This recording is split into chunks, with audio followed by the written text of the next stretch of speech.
Welcome to our novel, Sons of Power. Hit that like button and subscribe to our channel if you have not done so already. Born into this intricate epoch in 1750, I was the child of Emperor Tiberius Makoso Wabonga of Kitonga and Empress Ayila of Clan Nampoko. In the early years of his reign, my father successfully defended our lands against the French, but the British were tenacious adversaries whose interference became a constant irritation. They abducted our people and sold them into slavery. Their ruthlessness reached such an extent that one of my uncles fell victim to their slave trade. Our joy knew no bounds when we saw him again, bearing news of a potent ally who harbored old grudges against the British and who would be more than willing to assist our cause. Moved by such a prospect, my ailing father reached out to the formidable Emperor Kauri Alexandros of Roman Polynesia, the worthy scion of Emperor Constantine XI of the Eastern Roman Empire. Emperor Kauri arrived on our shores during a time of profound upheaval. My father had passed away, and my brothers had fallen to the enemy's firepower in a surprise attack on our capital, Kogoma. We were forced to retreat further south, planning to regroup and launch a counteroffensive. In the meantime, Emperor Kauri and his forces encountered the enemy fleet near the archipelago of Kara, which had served as our Atlantic outpost before the British invasion a century prior. With close to 100,000 men under his command, the Roman Polynesian Emperor embarked on a mission to reclaim the island. The assault commenced on October 5, 1775, and continued for an entire week.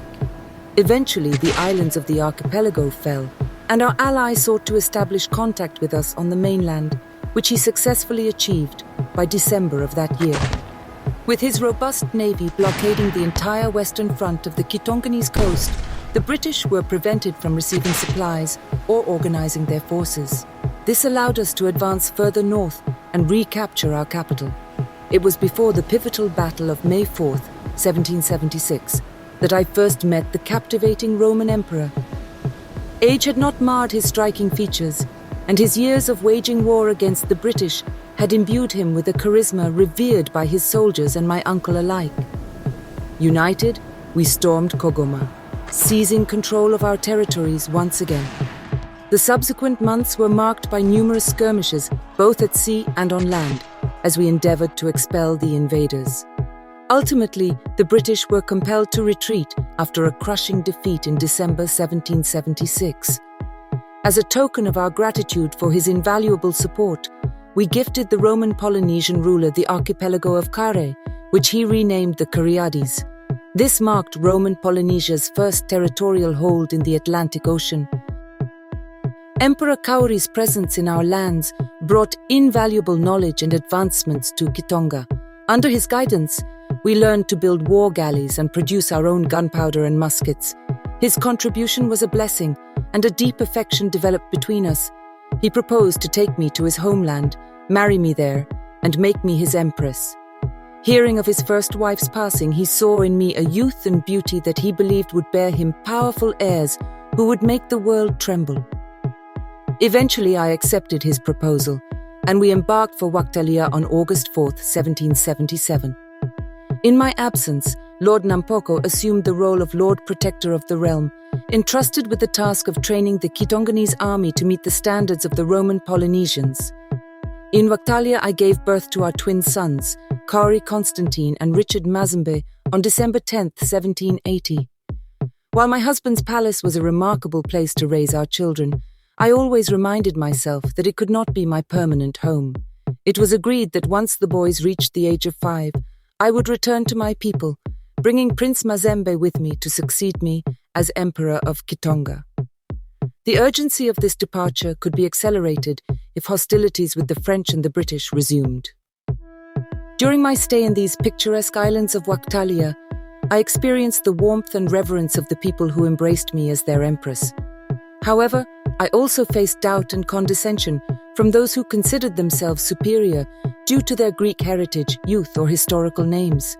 They were fools, ignorant souls unaware of the lineage of Severus Tinariwen, a descendant of Roman citizens, the man who birthed the Kitonga Empire. My husband, ever protective, would chastise them whenever he witnessed their disrespect towards me, instilling fear in their hearts. The Waktali people, on the other hand, were the epitome of kindness and love. Their way of life resonated with my own, reminding me of home, and I grew deeply fond of them.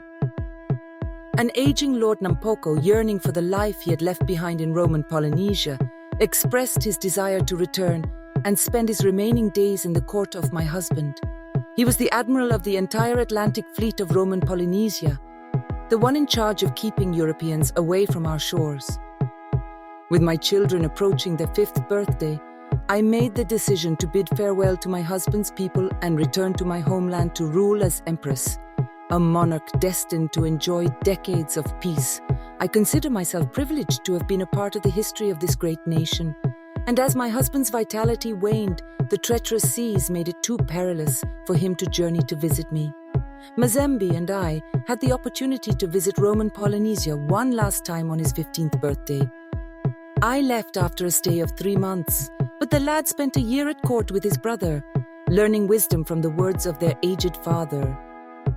Sadly, upon the death of my beloved husband, the vast oceans between our lands prevented me from attending the funerals. Moreover, the British and the French returned with renewed aggression. Though Polynesia offered its support in this new war, I grew weary and old.